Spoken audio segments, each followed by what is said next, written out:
Banana and Bears Rugby Pod. Yeah, sorry about that. Now you were waiting for me a little while because I couldn't drag my old man out of the pub. This is a great start to, So- to the episode but you 3 of know- the podcast. Episode 4. Hello, everyone. Episode- Welcome. You know what? Yeah, it's episode 4. We should have episode 5 inside in Derry Murphy's pub in Mornaby in County Cork. Oh God, that'd be lovely. That'd be lovely. Now that would be absolutely lovely. I'll. Do you know what? Yeah. We were. So I was. I'm at home in Ireland this week. So I we have a wedding at the weekend. So as you might tell from the bookcase behind me.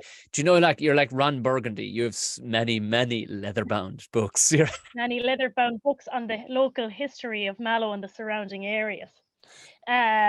So I was just above in Derry Murphy's there with the old man, but we had arranged to chat an hour ago, and I kind of lose sense of time when I like come back to Mallow because you know you're doing jobs for people and stuff. Listen, it's Mallow. I get it. It's Mallow. Mallow does that to you. I've lost dimensions in Mallow. You've lost hours of your life inside God. Mallow. That's not even a joke. I've lost so much time in Mallow. It's not. But I have to bring you back to Mallow to kind of re-show you the way. Not like I know the way, because I was supposed to be on a Zoom call too, and I was like, fuck it, I'm above in Derry Murphy's pub with my old fella who needs to be accompanied for a pint these days. And you know what? We're above just myself and 3 other punters and the barmaid Doreen. And she was telling us stories of how she used to hitchhike from Cork City to Achill Island. Jesus. And it was just class, like listening to the stories of getting picked up and going to the discos. And she said that they got to Achill Island and they were down in a pub in Keene Bay for a lock-in, and the guard came in and took all their names, and they were all supposed to go to Castlebar Court the next day, but sure, they never heard it. Oh, it was brilliant. So I'm sorry you had to wait, but I was enjoying myself above in the pub listening to all the... When you sent me the picture, I wasn't even mad at you because you sent me the picture and then you went, I'm home now and I'm ready. I was like, what? I'm so confused. But to be fair, when I got the picture first, I was in no way angry. I was like, you know what? Good on you, Anna. Good on you. Because I'd love to be supping pints now, listen to Doreen talking to stories. But I was thinking of you, and I actually knew. I was like, I know he's not going to be mad at me because I know that he'll enjoy this and these moments. You know, you're sitting in the pub, like listening to people telling stories. It's one of the best things. So we'll need to do an episode now. One of the episodes down the line down at Derry Murphy's pub. Yes, absolutely. Yeah. And we won't, no heavy endorsement needed, but we will be absolutely talking non-stop about Derry's pub. Welcome everybody to episode 4. Are you 3 sheets? Have you had many pints? Because I'm jealous now if you have. Were they delicious? No, I only had the one. Okay. I only had the one. So it's still all the same though. I was driving home. But fair enough. Yes. So but do you know what I got now what Farron Fwisht brought today? Tell me. A box, a gift from Guinness. Oh, Mahan Farron Fwisht. Yeah, I know. Oh, that hasn't happened to me in a while now when I got them gifts like that where I get gifts. Yeah, I know, yeah. I'm a lucky gal. I got cans of Guinness with a nitro surge and other goodies thrown into the box. Are you going to do a big reveal like do you know, like the YouTubers do? You'll have to. Yes. Of course. Yeah. Standard. But I'll crack it open for the under-20s on Friday because I'm actually going to a wedding on Saturday. So beautiful. Anybody also, just to catch up on from episode 2, where I put a clip up about where Anna had made a huge discovery, and we haven't been cancelled, we haven't been challenged on it, that Gregor Townsend is most likely Finn Russell's actual father. You were in La Coruña and some bloke just so go to our stories today because I'm putting this out tonight immediately as we're done. Go today or go to my one because I reposted it, and you will see just Darth Vader apropos of nothing, no surrounding, no music, no, just walking through La Coruña. I actually, because I was trying to get him from the front, he looked great, but I couldn't. I was fumbling with my camera, so I only got him from the back. But he had a mask on, but I'm pretty sure it was Gregor Townsend. But so. Sorry, go on. You were going to say something. I wasn't. Nothing. So it's obvious. So today is Ash Wednesday. Happy Ash Wednesday. Yesterday was Pancake Tuesday. We've very plain old celebrations here in Ireland for the start of Lent. We do.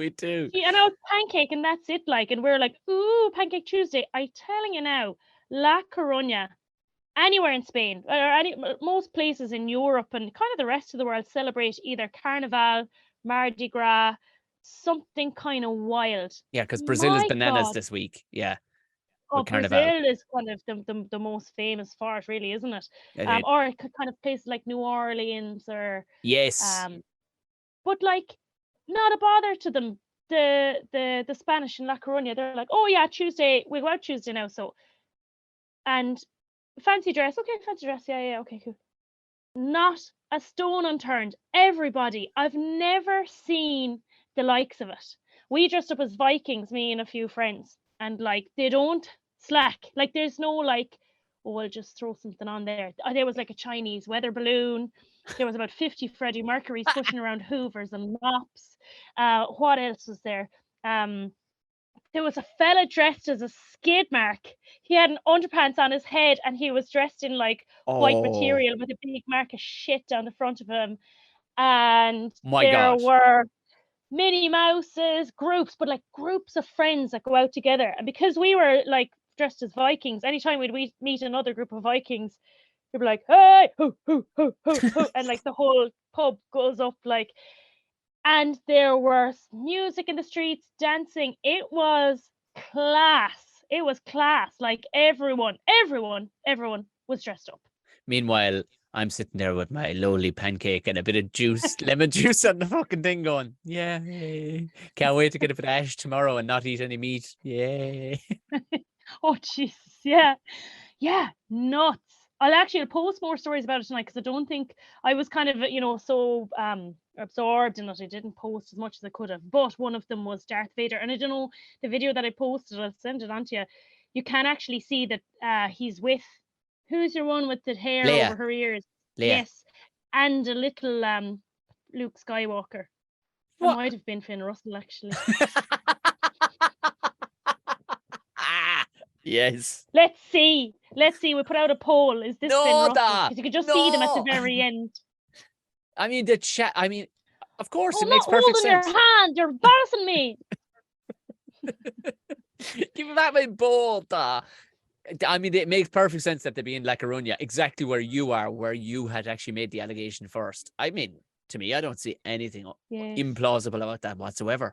Are you tell me, are you giving up anything for Lent? I'm not. But do you know what I'm going to try to be a bit more of I don't want to use the see you next Tuesday word, but that's what I'm going to try and be a bit more of. Oh, geez, because I normally have to wind that in. I normally have to wind because my natural starting pace is see you next Tuesday. And I've had to actually take the chisel to my take the edges off it a small bit. So so you want to go a bit waspier. Oh, I can a teach little you bit, that. yeah. Yeah, you need to pass on your powers to me then, because, well, not to launch too much into it now, but it is relevant. And we don't have to discuss it here and now, but I made a comment about that I didn't find the Tiger Woods thing that funny. Yeah. Very general statement. Yeah. And my God, the abuse that I got was awful, actually. And I had a really bad week last week because of it, because I just said that I didn't find it that funny. I said nothing else. And my goodness, people came for me, writing to me privately. I took down the tweet and people found me on Instagram and started writing to me. So it was, I had a bit of a shitty day, and I don't know why I let, things bother me of these people who I don't know. They don't know me, and I felt awful that all these people had come for me, and like I got a lot of support for it as well. And kind of most people I know agreed with me, but just the, I did think not we know all that. have to deal. Yeah, we all have to deal with these things, with online media and stuff. So, do you want your first lesson? Do you want your first lesson in digging your head? And I'm going to straight up say it. You need to dig in and be the cunt that you got to be. Find that inner cunt. I'm saying it out loud, and this is because it's deserved. Myself and Natasha only spoke. It's amazing that you tweeted that, because Natasha lying in bed. She went, "Do you see that thing with Tiger Woods?" She goes, "Is it 1972?" You know, it was tame. It was a crap joke. That's exactly what I thought. It was like, That's it. it's like, come on, lads. What? Like, get a better gag. Hand him a note and call him a fanny. You know what I mean? Like, get a better. Like, the gag was absolutely what? Like, Yeah. straight away you're going, man. You're opening yourself up by saying, yes, okay, it's between the two of you. You're saying, but also you're kind of going, but dude, you're on the world stage. You're already known to be a bit of a prick, and you're doing this, which essentially you're saying, oh, I'm passing you up because you're a lesser being a woman. Man, play it cooler than that. Play it fucking cool. Yeah. But what I would do, and anytime I've made a statement and I've had a pylon like that, both my heels go into the ground. And I just double down. I double down. I will, if there's I don't know the correct terminology for multiplying something by 100, but I go to turbo dickhead and I take it to a ludicrous level of aggressive, like hyper aggressive. Because here's the thing, come at me, bruh. What you gonna do? We're on our phones. Like my brain goes immediately to, if you are standing in front of me toe to toe, you're not gonna do nothing. You're not gonna do nothing. I think that's good, and I admire that a lot. The difference is, and this is kind of sad, and I had a look at some of the profiles of people who wrote to me. They're not just faceless trolls, although there were many of those. There were fellas, could be people who listen to this podcast, I don't know, men who are members of rugby clubs. They put in their county, they put in their club, they put in they're rugby fans. And my fear would be, first of all, it bothers me seeing it online, but if I did double down, my fear is that if I met that person, which is very likely, we're in Ireland, we're rugby fans, small rugby world,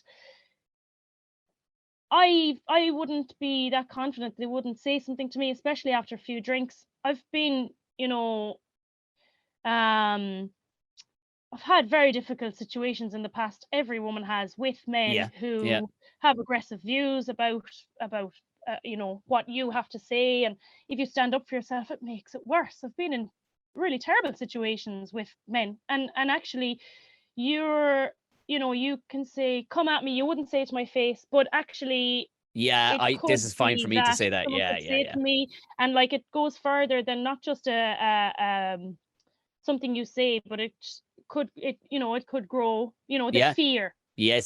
Even if it never did, but there's a fear there of something else, which is only natural. So it goes a lot further than just Twitter as well, especially when it's in a small. Oh Jesus, we love rugby so much, but when it comes to people like that sending you abuse who are members of rugby clubs, I only imagine what they'd be saying, in their dressing rooms, by the way, probably from a first team pitch, in a first team dressing room, never had to come bottom of the pile, never had to come last. Yeah.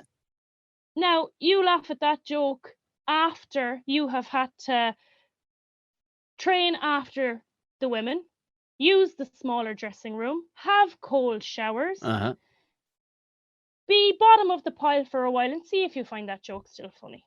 That's the thing. You see, you're talking about there's knuckle draggers in every walk of life.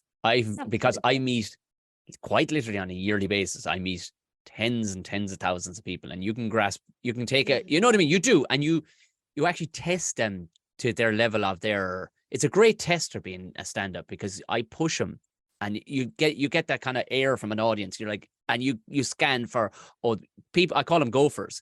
They virtually stick their head up, and you go, oh, you're a fucking knuckle dragger, male, female. You're just you're not at the races with us, the rest of us normal people.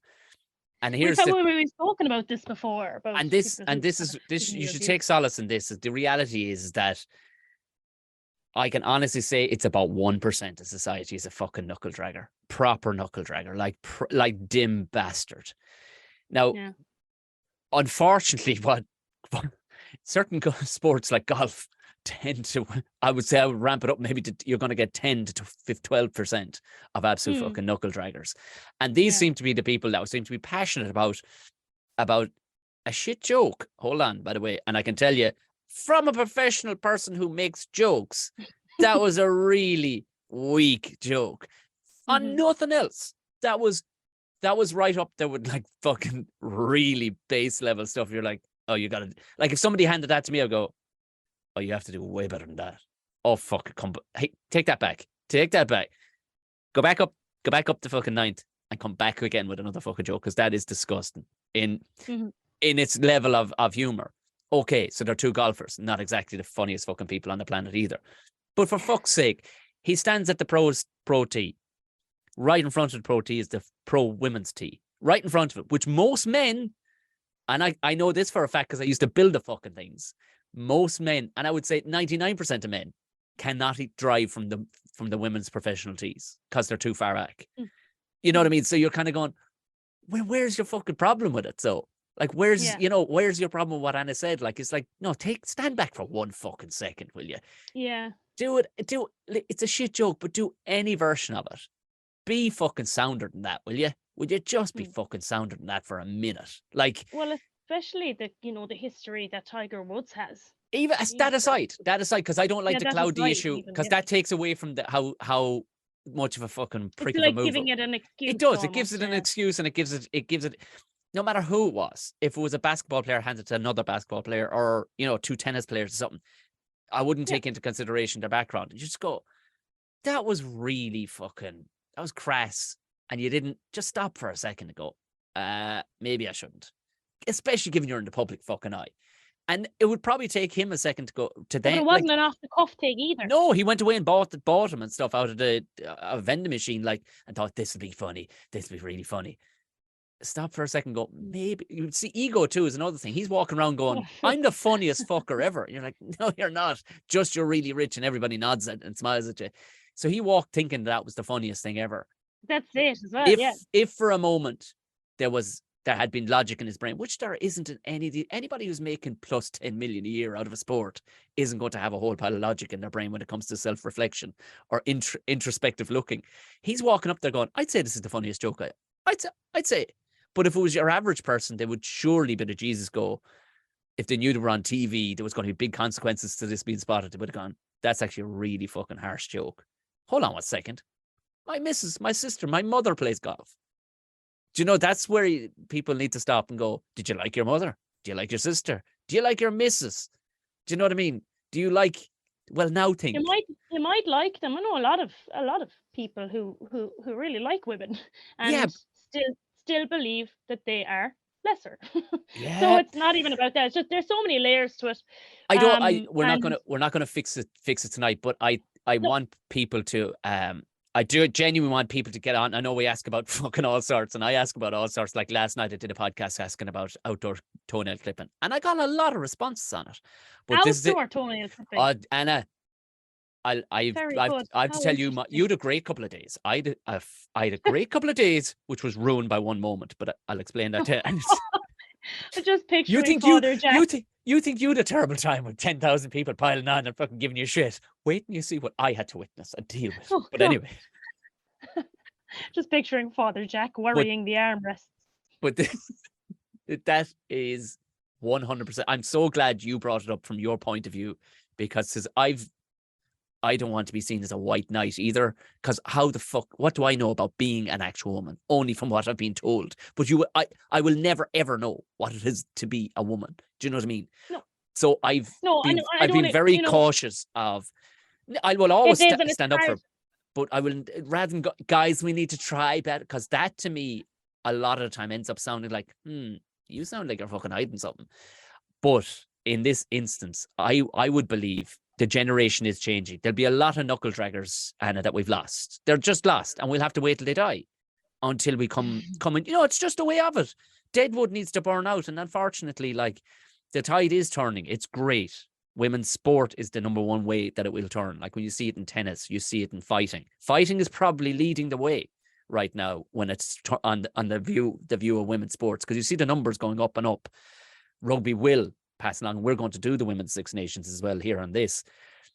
But I do think there's we just have to unfortunately accept that there's nothing we will ever do to change some of the knuckle draggers. Some of them, hopefully, they will look, and in time they will kind of come to the realization, oh yeah, that shit that's been downloaded into my head from the 1950s isn't actually a reality.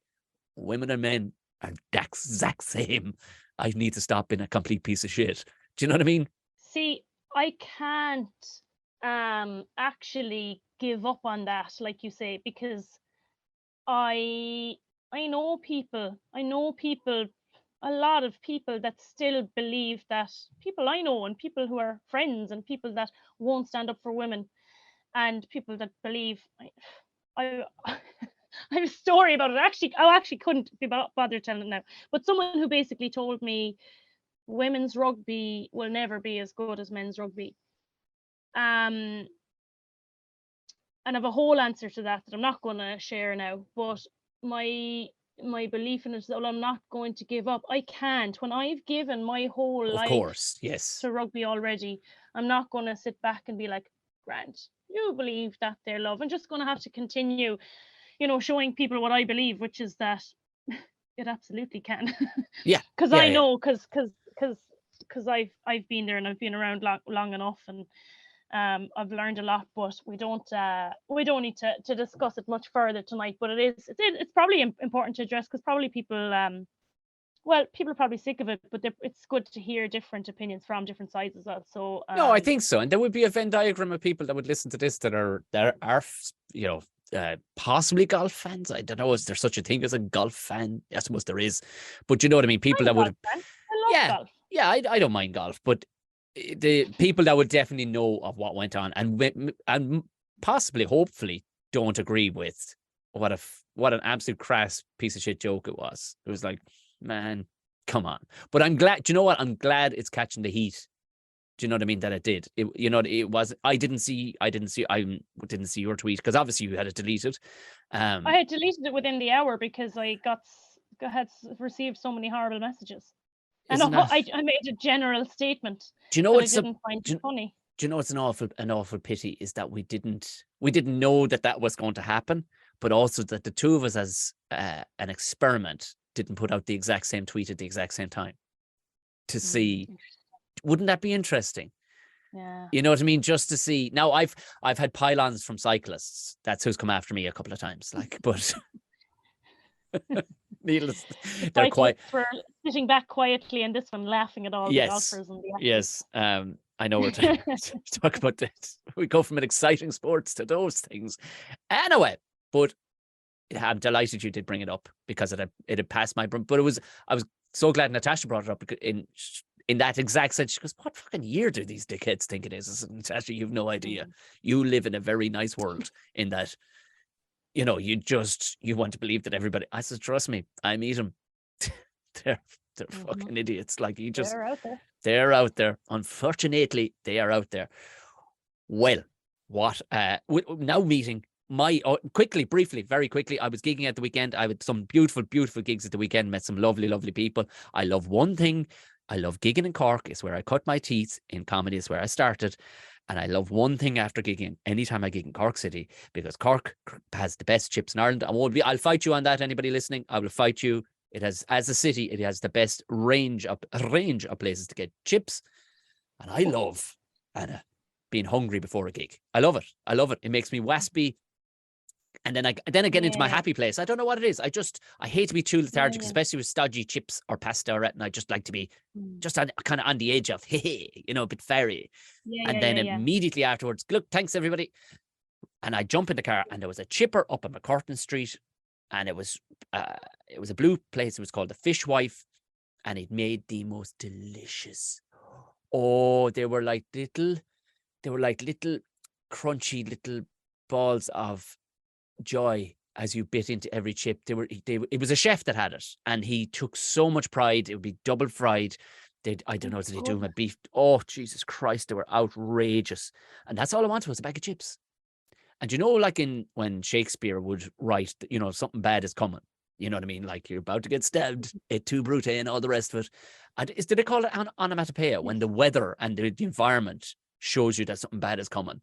Like, no, it's called pathetic fallacy. Yes. Well, Cerberus pretty much walked around the corner, the three-headed dog, to tell me that something terrible was about to happen in the guise of a man leaning up against the chip shop window with the nail clippers, snipping his own nails. Yeah. I'm so glad you did that. Were you already eating the chips at this No, point? thank God. Thank God.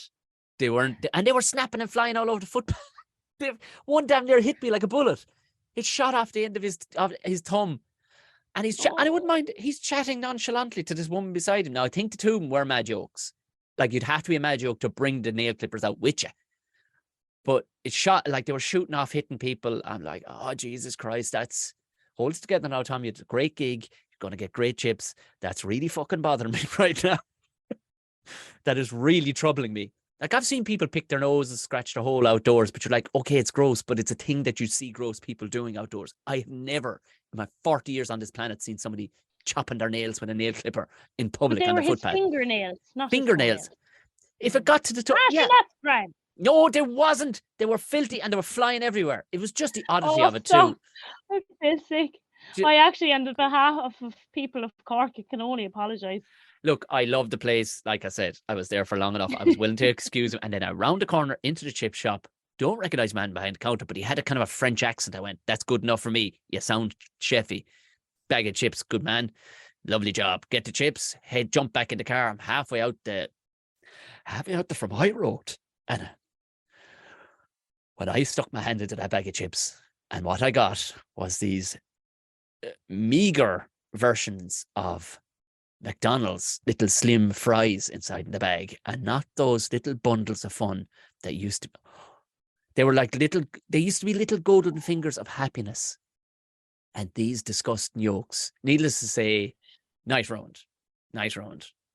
Threw him into the footwell and fed him to the hens. Even the hens wouldn't fucking have him the following morning when they came out of the hen house. They were like, what is this? The crows were like going, I'm not having. Yeah, it was just. Well, I know you had a bit harsh week, but look, just saying, it was a lot. No, that and no Six Nations, for goodness sake. I know, but we're not. We haven't dipped our toe into club rugby yet, but I'm just going to quickly say 58-3 by Munster. Very happy. Anyway, 58-3. Jesus Christ, Wales. Well, we just go straight into Wales. We rip the Band-Aid off and just go straight in because as we're recording, it is 8:00 on Wednesday, the 22nd. It's 8:30 on Wednesday, the 22nd.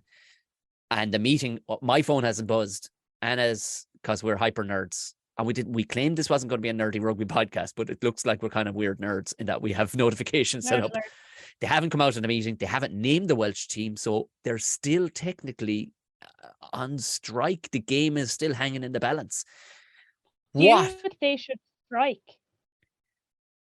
Jesus Christ. I mean, yes, every moral fiber of me, what was your man's name? Crow that stood up for like, Jesus Christ, everything about me, Malcolm X, fucking, you know what I mean? I just want to, yes, but then there's 80,000 Welsh people who will be crushed.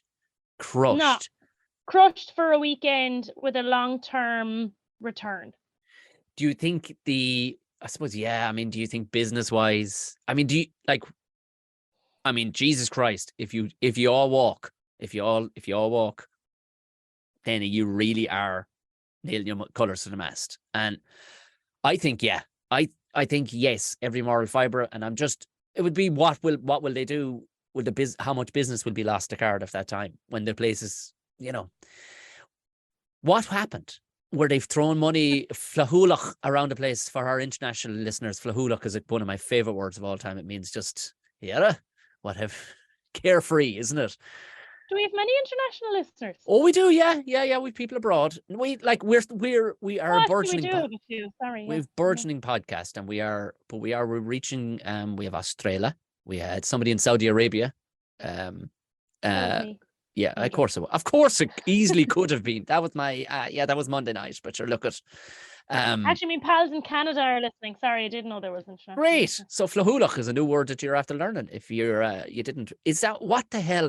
I know there's been allegations that your man had to step down. There was allegations of sexual misconduct. Again, probably what was Mad Men, Knuckle Dragon hadn't updated their times, not running it like a business, being running like an old boys club.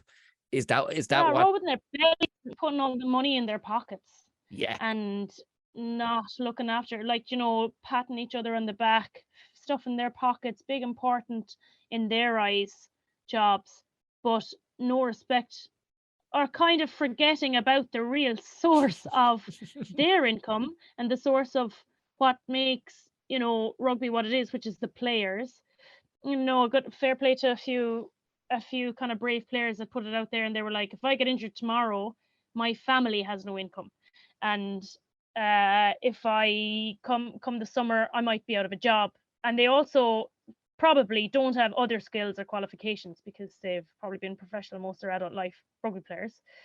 But like, a couple of weeks back when they decided to ban or announce, even though they had already stopped the choirs singing that Oh my Delilah God. song. Yeah. And then they announced it. Oh, like, oh, he'll announce it now. They'll think that we're starting to get, things going. Fucking idiots! Like, you had already done it a few years ago. Just making a statement like, oh, look at us. It was Louis Rees Sammet that posted, like, of all the things Yes. they need to do, and this is what they do first. Yeah. That, like, number one, I felt really happy for, like, the Welsh women in that moment. So, like, to have a kind of a male senior, very popular young player tweet kind of in objection to the union, I was like, that's good for people to kind of to see that he's obviously unhappy with the union. This didn't come from a place of he loves his job, he loves playing for Wales. He's not going to tweet that if he's really happy. He's going to keep his voice down. So obviously he's been unhappy as well as other players, which is obviously evident now. I don't know what the ins and outs of it are. There's been very little, information drip fed. No one really knows, but I'd say it's bad if the players who love nothing more than playing for their country Oh my God. Yeah. are that upset.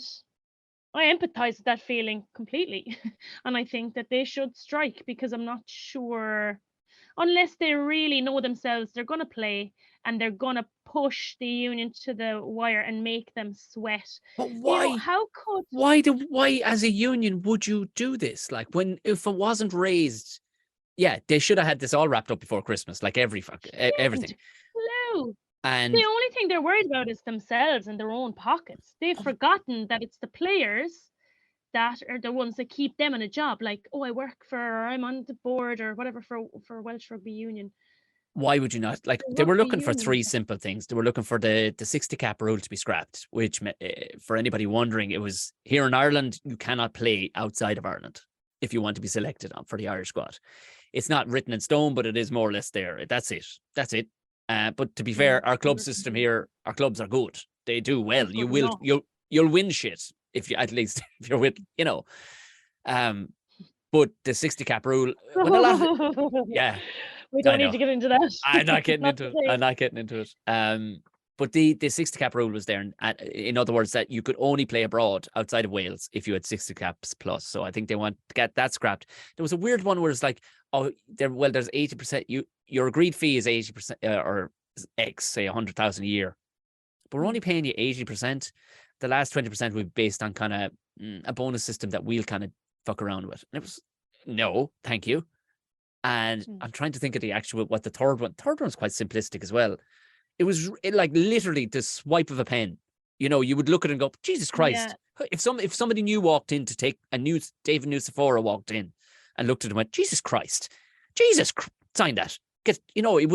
There seemed like nothing seemed over the top. It all seemed pretty all right. Like, just let us get paid and get on with the game. Like, I'd say that's the three things at the top of a pyramid of 3 million things. I think what they're worried about is once those three things, yes, as you said, get signed off, they're frightened that the floodgates will open. Or I would imagine there will have to be a huge inquiry as to what's done, what's happened. And I'd say there's going to be some fairly hairy-legged skeletons come flying out of closets every left, right, and center, and some scandalous carry-on. I would imagine, because they airbrushed over, the we'll call it the allegations, but we'll call it the statements that were made a couple of weeks ago, and with the head stepping down and all the rest of it. they kind of airbrush quickly. Wish. That's fine now. That's done. Now. We'll say no more about that. And then this, I Do would you know what imagine. though? Hmm? Yeah, it's a good thing that they're losing and that they're playing as shit as they are, because winning masks over things, and winning encourages everyone to brush things under the carpet. Yes. And if you look at New Zealand women's team, a year before the World Cup, in the November internationals before the World Cup, they came to England and they were destroyed by England. Absolutely destroyed. I couldn't believe it, like how poorly they played, how poorly they performed, the difference in the score. I was literally like, Jesus, England are going to absolutely run away with this World Cup, which obviously didn't happen in the end, because it was the first, test tour that New Zealand went on that went like this for them. And all of a sudden, the truth came out. It was horrible for the players. There was a player who was, if she hadn't picked up her phone and made a phone call and reached out, she wouldn't be with us now. She was in such a bad way. She wasn't the only one. They were having a really awful time. And again, not just because of her, or it was how the whole system was built, the union, how things were going within the union, stretching out into the management and into the team. It was an awful time for them. But if they had continued to win, nothing would ever have been addressed. They got rid of their head coach. They wiped clean the management, brought in new management, started from the bottom. And what happened? Within a year, they won the World Cup. They won it. And that would never have happened if they hadn't, like, literally hit rock bottom. And Wales has to hit rock bottom. I think that them going on strike this weekend now will be rock bottom for them. And from there, the only way is up. Burn out the dead wood, essentially, is what you're saying. Burn out the dead wood, starting new. Yeah. It makes perfect sense. So if the game does go ahead, we'll get your knowledged prediction. What do you think? It's a weird one, isn't it? England, I suppose England, they play that park the bus rugby that was horrific to look at, but they do have the power. And I think if Wales play into their hands at all, it'll be a drab old affair. But I'm with you on the England thing, like, because Wales don't know what they're doing as a rugby team right now. They don't know what systems they're trying to play around, and they don't know what's going on. Yeah. And they don't. On top of everything else, on the pitch. On top of everything else, yeah. Now, saying that, Land of Our Fathers starts playing, they all start balling and everything, and it might be just that one surge of, emotional strength. But as you said, they'll paper over the cracks because they sure shit will not continue on to do much more in this tournament. I don't think, with the scandalous carry on of them. Like, they're just not playing well. Like, I know, it's sad. It is. It's sad for them. I feel sorry for them. I feel sorry for their fans. Do you know what I mean? If you're a diehard fan, the sort that gets it. The sort like the picture you sent me of your man with the daffodil. Like, Jesus Christ, the likes of him. I think that from being kind of among the Twitter rugby community and Instagram rugby community, the fans certainly seem to be on the side of the players, and I think they're saying the players need to strike. Yeah, do you know what? I was kind of on the fence, but you've kind of turned my head. You're right. You know what? Fuck it. They'll find the money somewhere the next day. Stick a foot in the ground. That's it. No. You made a bollocks of us. Now, the tournament as a whole, unfortunately, it gives England a 5-point walkover. Unfortunately, that's which makes things kind of interesting because it's not England's fault. No, and it does throw a bit of drama in a bit of sauce on the old thing, doesn't it? Like, it's might be the right kind of thing we needed in this Six Nations before the World Cup. Yeah. Throw in a bit of like, whoa, but what if? Because if you had like set certain results, that's how it happened, and you still have question marks then approaching the World Cup if this happens. Yeah, we don't know the real results. I like it. Actually, do you know what? As a we're not supposed to be actually the run of the mill podcast. As an alternative view, I like the idea of it all going sideways. And now, you know what I mean? Now we have some. We say this now. Well, someone's phone is going to buzz and be like, Wales to go ahead this weekend. We're like, fuck it. We were ready with our pitchforks. Burn the daffodils. So, moving on. Yeah, let's hope for the best for Wales. But moving on to this could be a humdinger altogether. France and Scotland. Humdinger. A Yeah. dinging hum is like, I am really looking forward to this match, because if France needed anything pre a World Cup, it was a bit of a slap in the arse. And Ireland they pulled their pants down and slapped their arse a small bit. Like, you know what I mean? They did. And France hadn't had that done to them. They did, but I think they kind of expected it from Ireland. They were kind of like, not sure. Do you think the French accept that Ireland are better than them? Yes. No, they don't. They're Yes, French. at the moment, Right. they're like, oh, Ireland number 1, France number 2. It's okay that we lost because we're coming for you at the World Cup. Okay, right. Yeah. That's the vibe that I've got. You know, the fans are like, oh, Ireland play very well, and Fabienne, our goggly friend, you know, like, we don't disrespect any teams. We know. Yeah. Yeah. I'm quite excited to see, like, this. They said, could Scotland back it up? You know, when they went against Wales the last day, because you know they'll have a good outshot on the first one, then they'll good outshot on the second one. Do they have the minerals to go against France? Like, go against France, who they'll have to set things right now. They don't want 2 losses in a row. I mean, they were 14 matches on the bounce of winning, and they get beaten by Ireland.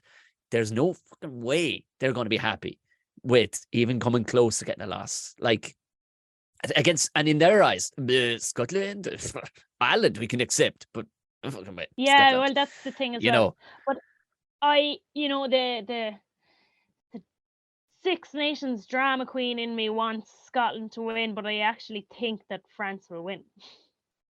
Yeah. Is there too many strings to their bow when France do start sucking diesel? Because in fairness, they look good in parts against Ireland. They did look good. Like that Penno try was just oh Jesus Christ. Even the Irish players were probably going, if I could clap that, I'd clap that. That was actually pretty special. That was pretty amazing. We still have some of the best rugby players in the world as well. Like, oh yeah. It'll be very. Will Scotland? I hope Scotland throw this kitchen sink at him. Proper running stuff, you know. And I mean, our Finn, you know, the son, baby Finn, he's not going to be in any way starstruck because he's driving a Lambo around Paris. So you know what I mean. He's like, all right, he daddy doesn't have that kind of. Do you know, people would have a kind of a fear of like, oh, they're so good or they're so strong, or he's like, I know that guy eats a Big Mac on Saturdays. Yeah. You know? He picks his nose on the reg, by the way. So while he's pretty good looking to look at right now, he's actually rank. So just saying. Yeah, and he knows how flaky they can be as well, I reckon. Because he's one of them. I'm wearing my heart on my sleeve here, and I'm going to say I'm going to say Scotland by 8 points. I know. Go on. I'm just saying it. My head is going, you crazy bastard. But my heart is saying, no, I could see it. This has been a very wild Six Nations. I think we're all quite giddy. And some strange things have started popping up in the middle of it. And I just could see France, Scotland. Imagine it. They beat them. And never mind England. But the real showdown comes to Scotland versus Ireland. Like, that'll be...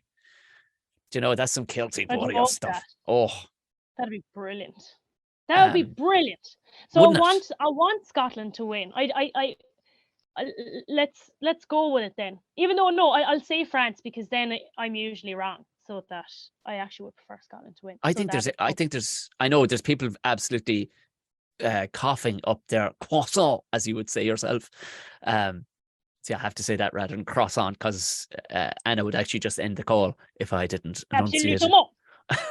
So I think there's 8 points. I think there's 8 points in Scotland because their tails are up. They look over the shoulder and Thor comes running through. You know what I mean? Just glowing. Oh, biceps and hair. That's a great description of him. That commentator, by the way, is oh my God, what's his name? The fellow with the dogs. Oh yes, yeah. That's him, isn't it? Yeah. Andrew Cotter, isn't it? And that's is it Andrew? I don't know. I know as soon as you said that you're man with the dogs, I get it. Yeah, because he commentates on the dogs like running around the garden and stuff.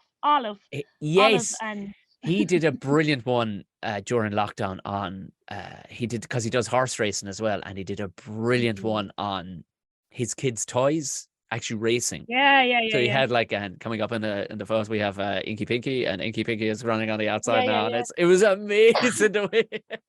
He's brilliant.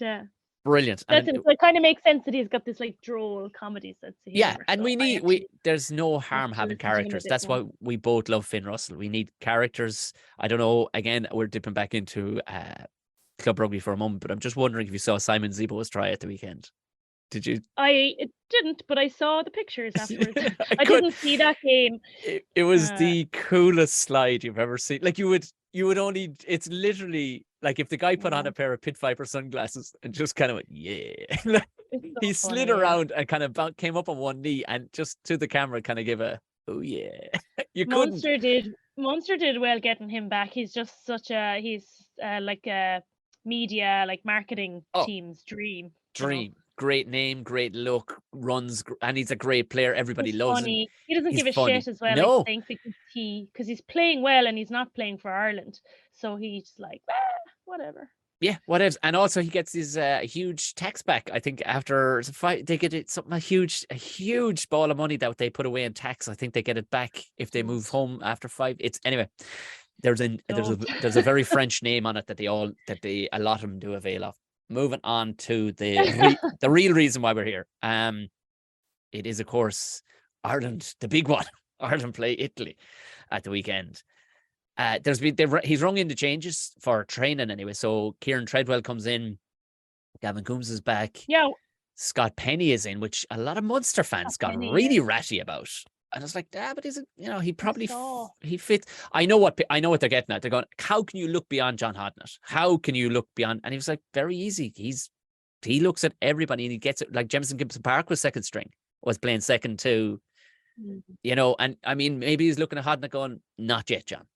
Because Scott Penny, let's be honest, it's mostly a Leinster team. Whether you like it or you don't like it, it's mostly a Leinster team. And it was more or less a Leinster-ish kind of, I suppose, style of play, and the rest can just fit in with it. And he obviously looks at Penny and went, yeah, he can fit in. Now he won't be playing. He's up there holding tackle bags. But the big one's Joey got caught. Imagine that text message or that phone call. Oh, Joey, man up. I reckon he must have known it was coming at the beginning. Do you think so? It's like, go on away, get your head together, and then he plays. Yeah, okay. There's a couple of. You will get to play the Six Nations. He had a very couple of strange conversion misses, but then he played on his toes. He played a blinder, like he was scything through he put a crossfield kick. I just YouTube this, and I even just watched the highlights. I don't know. I don't know will it show it, but if you can YouTube it, oh my good God, Zebo full bore. I mean, Zebo at full tilt, up on his toes, up the wing, and Joey gets it and puts it maybe 30 meters ahead of Zebo. Zebo didn't have to. I'm not a milli moment of his stride did he have to break.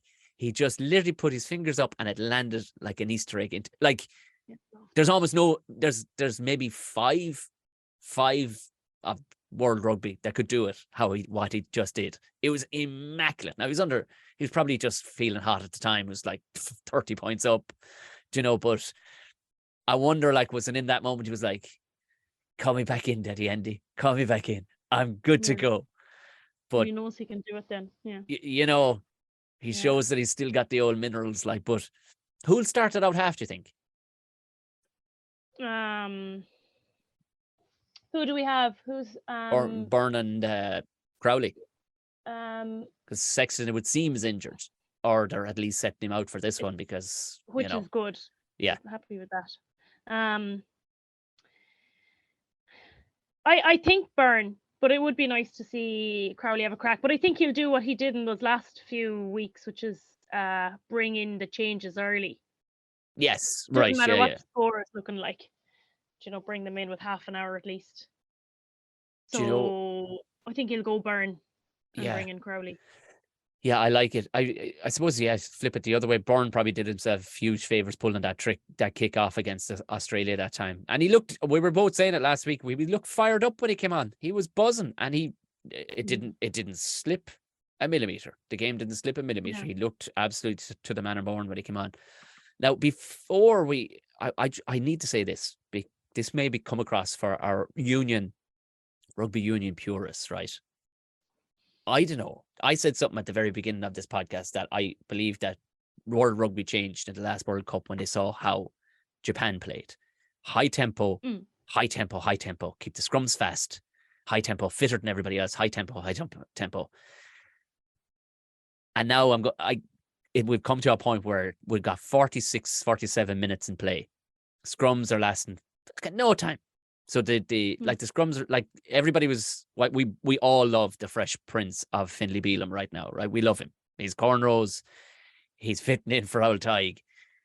But they were saying, oh, he did all right. And you were like, man, he got no test. He got no major test. Did 5 scrums. 5 scrums are over in no time.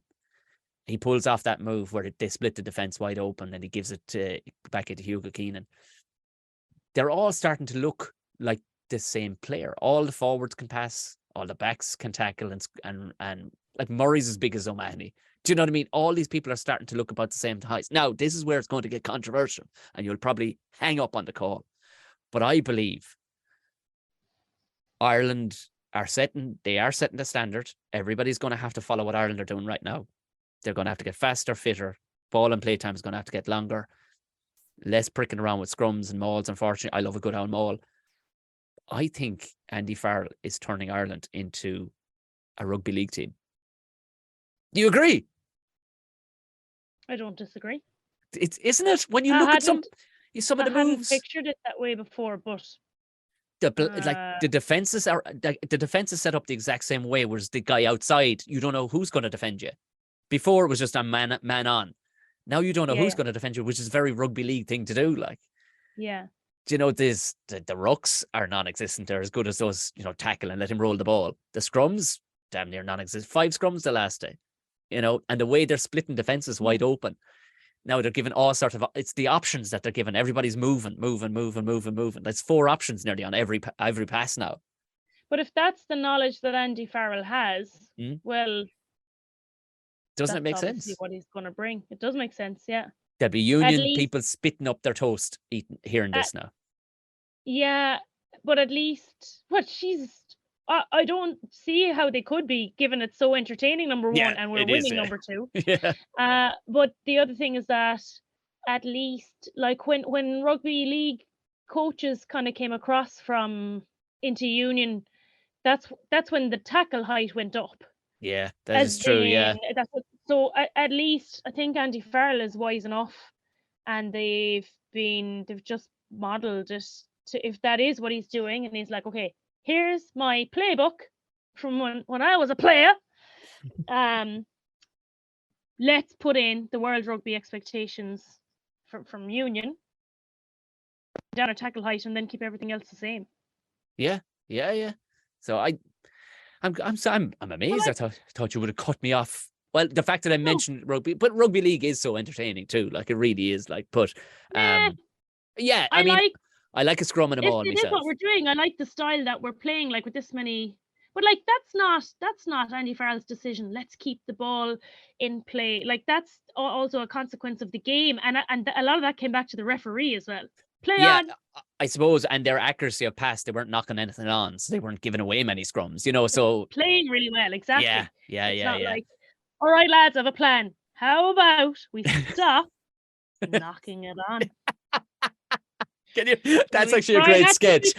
That's a great sketch. We have a new coach coming in. He's going to revolutionize the whole thing. This guy's won everything there is to win. Let's sit down and hear what he has to say. All right, lads. I got an idea.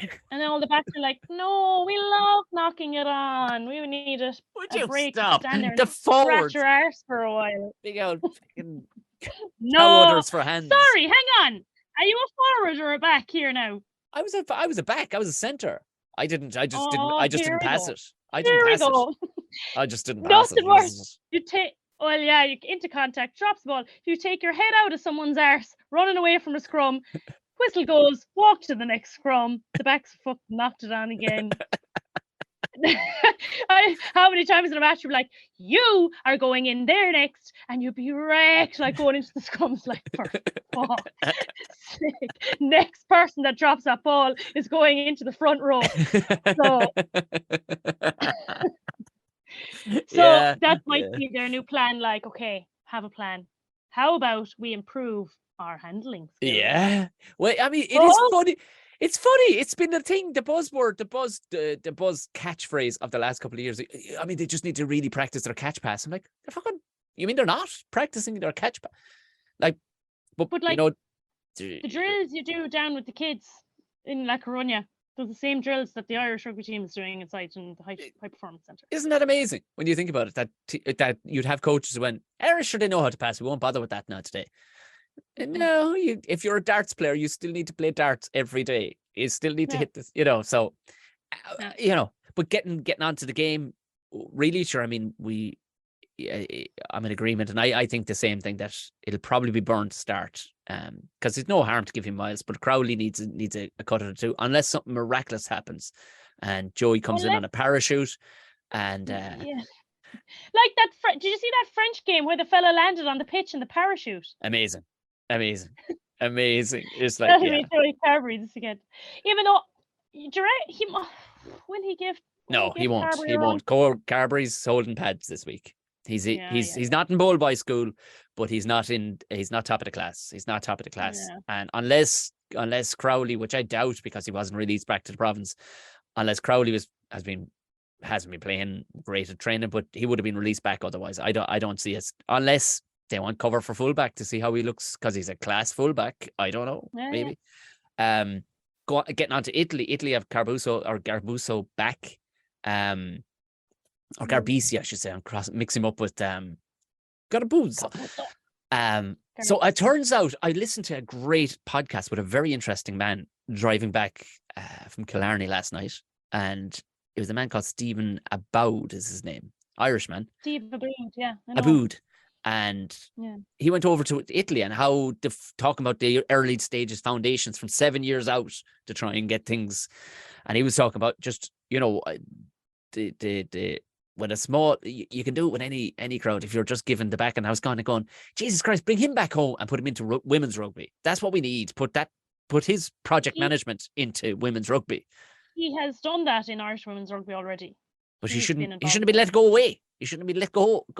But but anyway, either way, what he was talking about was, what I found interesting was almost like, in the Crusaders, where every year it's a team. He comes up with a team, and it's this year it's got to be the maybe the Rocky team, I don't know, whatever. But this year's team that they've introduced for the Italians is that the Stadio Flaminio. Is it Stadio Flaminio? It is Stadio Flaminio. Am I saying that? No, it's not. It used to be Flaminio. It's something else now. There's people shouting. Right. People shouting at their phones now. And I'm not Googling it. I'm not, because I'm not a nerd. I'm not Googling it. If I'm absolutely wrong, Anna's Googling it right now. It'll be something yo. Stadio di something yo. Where are we? Stadio di Flaminio. Okay, so I'm not a complete idiot. Flaminio. So essentially what the team they're going with this year. And it wasn't a complete shock when I heard it, but at the same time, I'd love to see the ins and outs of it. They're going with the Colosseum. It's basically the Colosseum. They're gladiator. I don't know, are they going full in training? Are they running around like Maximus Decimus Meridian? I want to know to what extent that they're going hard at this. Like, are they going pure Roman Empire? Are they wearing to the coaches? Are they up in is Kieran Crowley up there with a toga on, eating grapes? Like, they up there like this with the thumb. With the thumb. Oh, like that's the way he makes his selection, with the thumb up and down. Fucking yeah. I wonder they're watching that film. I love Gladiator. I love that. Can you hear me? Yeah, I can hear you fine. You sound great. Yeah, sorry. I think I've slowed down a small bit there, but I fucking love Gladiator. I watched it only there recently. Actually, another fact about Mallow is Oliver Reed died during the filming of that of Gladiator, and he's buried in Mallow. His ancestry is from Mallow, and all of the actors from Gladiator were in Mallow during the filming of Gladiator. Oh my God! Right, for his funeral. Yeah, Russell Crowe and the likes. They were all inside in the High B in Mallow. Anyway, aside from that, I wonder, do they watch the film? Even though I know it's very Americanized, they're probably like, oh Jesus. I hope But they like, watch that and not the Netflix, which, by the way, is very informative. The Netflix Roman Empire series of 4 episodes following the. Anybody, I would advise you if you've an interest in Roman. Now, your dad is a historian, but I would advise you maybe not to let. It's very, very, very fact heavy, which is great. Tells the story of Commodus Caesar. Heavy amount of writing, not unnecessary amount of it. It's like, okay, riding. oh, hey, like it's like, oh, like okay, we get it. Oh, we're not moving on with the scene. Oh, we're all right. Oh, they're all, Oh, no. oh, right. I didn't. Oh, geez, they're still going. Right. This seems kind of a bit. Oh, it's okay. I'll make tea. Fuck it. Like it's. But I would hope that that's what they went for Gladiator, maybe over. But I'd love to know the ins and outs, like his Carpuzzo, who, by the way, by all accounts, according to your man Stephen, about Aboud or whatever his name, Aboud. It sounds like how a Canadians say about.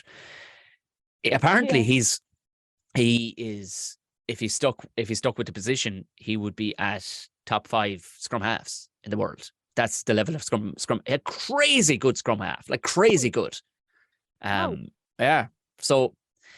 They're in. So if they come out, let's listen to that podcast. See, it's very interesting, man. Yeah, and he's straight to the point on how. But I learned kind of a good lesson in life, like on, I suppose, disappointment. Because he was talking about like he didn't want to get kicked out of Italy. That like they just dropped him, and that's the way. Every 4 years in Italy, in all sports, it's like the American presidential election. A new president is elected, and okay, that's it.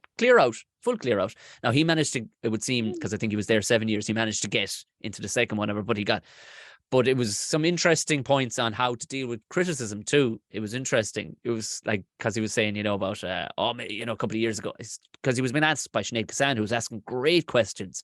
She asked him, well, how do you feel when people were saying, oh, Italy should be cut from it, like, and he says, well, he says, to be honest with you, that's a great line. I hope I say this correctly. A lot of the time, opinions should only be paid attention to based on the amount of respect you have for the person giving it.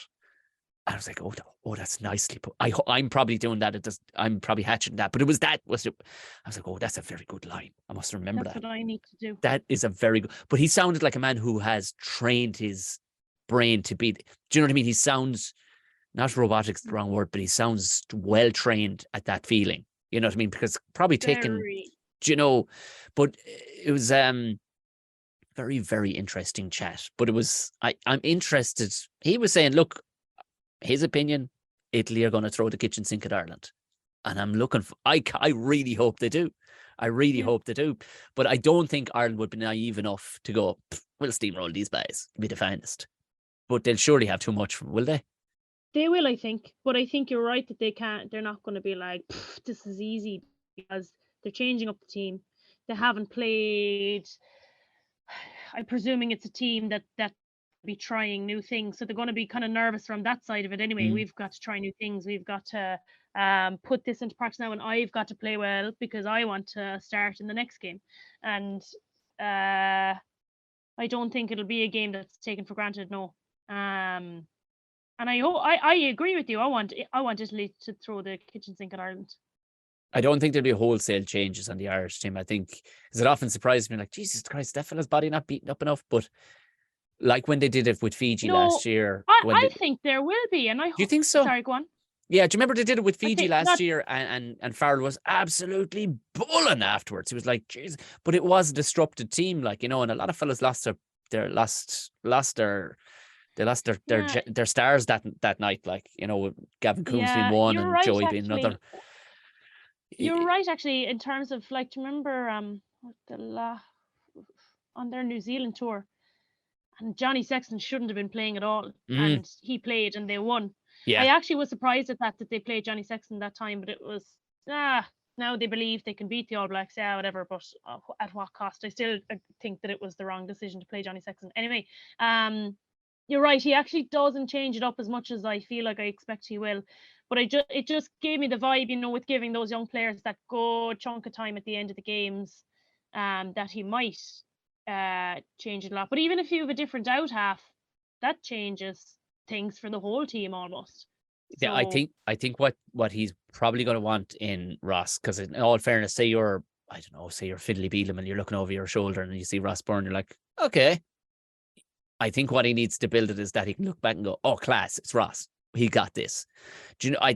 For more so, probably Ross will be fine. He's metronomic. He's got a great kick. He's playing great for Leinster. I think what it'll be will be the whole team needs to have confidence in him. Do you know, that kind of way? And I remember I heard a great, quick little one. I won't keep you all night. A great one. It was about John Schmidt and how good of a captain he was for South Africa at the time. And I can't remember what out half it was, but he really knew. And Schmidt said to him beforehand, look, these boys don't know you. They're not going to have any trust in you. So listen, about halfway during the match, we'll have a huddle and I'm going to ask you what. And they had, like, let's say 10 plays made out. Right. What are these 10? I'm going to ask you what number 1 and number 7 are. Give them back to me straight away. Just know that. I'm going to say. And huddle. Hey, right. Hey, is your head in the game? Oh, listen, I got this, boss. No worries. Right. Give me 7 and number 1. And he just rattled him off. And he said immediately the rest of the team were like, oh, he's got our backs. This guy's absolutely plugged in. This guy's our man. And immediately, and he says you could see the team grow in confidence when they knew the out half was absolutely plugged in. John Schmidt, I love that. You know, it's just it's a little ditty that I'm glad was at the front of my brain. Now I've said it live to you. So now if I ever forget it, you can actually have it to remember and shout it back to me at some stage. Yes. I'm very, very excited again. The weekend is kicking back off. So are we agreeing that maybe Ireland will have too much for Italy, but it won't be a cakewalk? I don't know what a cakewalk is, by the way. I'm just saying it. I don't like to use that phrase either, cakewalk. Well, neither one. Like, nobody knows what a cakewalk is. I'll avoid it, but I do think Ireland will win. Okay. It's cakewalkily. Sorry. Essentially, Annie, you're saying slam is ours, and that's that. Great, lovely. hey, who knows? I didn't predict that Italy would get in the way of a slam. I love that nobody knows. Like, given the EastEnders moment that's going on at the minute in Wales, and my phone hasn't buzzed, so your phone hasn't buzzed. I wonder, are they still in that meeting? The creators tearing poor Alan Will-Jones, like, he doesn't have that much hair left. No, he left the last few old ribs pulled out. Gone, smoke bald. This has been an absolute joy. Thank you for joining me from the pub, or coming from the pub to join me. Oh God, I don't think I can handle it if you were actually in the pub supping pints with Doreen telling its stories. We will be back another time with the stories. Oh Jesus Christ! We'll bring the recorder down and we'll do it inside there. We'll be back again early next week. Remember to subscribe on whatever platform you're on. Most likely Spotify. If you can, give us the 5 stars. We've gotten a bunch of ratings, but for some reason we're at 4.6. Some bollockses have rated us down. We were rocking high on 5, and some prick obviously came on and went, I think you'll find 1 star. And it's like a fly in the ointment. Fuck that guy. They gave us 1 star. I don't know what they gave us, but it ruined our average. We were averaging a beautiful 5-star solid, and then somebody came in and dropped it. So if you are listening and you think anything less than 5 stars, then keep it in your pocket. We only want 5 stars, because getting more stars doesn't do our egos any favor. What it does is it allows more people to see it, and it becomes more visible to other rugby heads around the place that are into a bit of crack as well as rugby. So, like I said, we'll do nothing with the stars. We can do nothing with the stars, but if you give us 5 stars, please, it helps other people. Failing that, screenshot and tag either myself or Anna on whatever platform you like to follow us on. Banana Capless, Tom O'Mahony Comedy. Other than that, Anna, we'll see each other next week, and may we have an unbelievable weekend of rugby. Giddy up! It's the Banana and Bear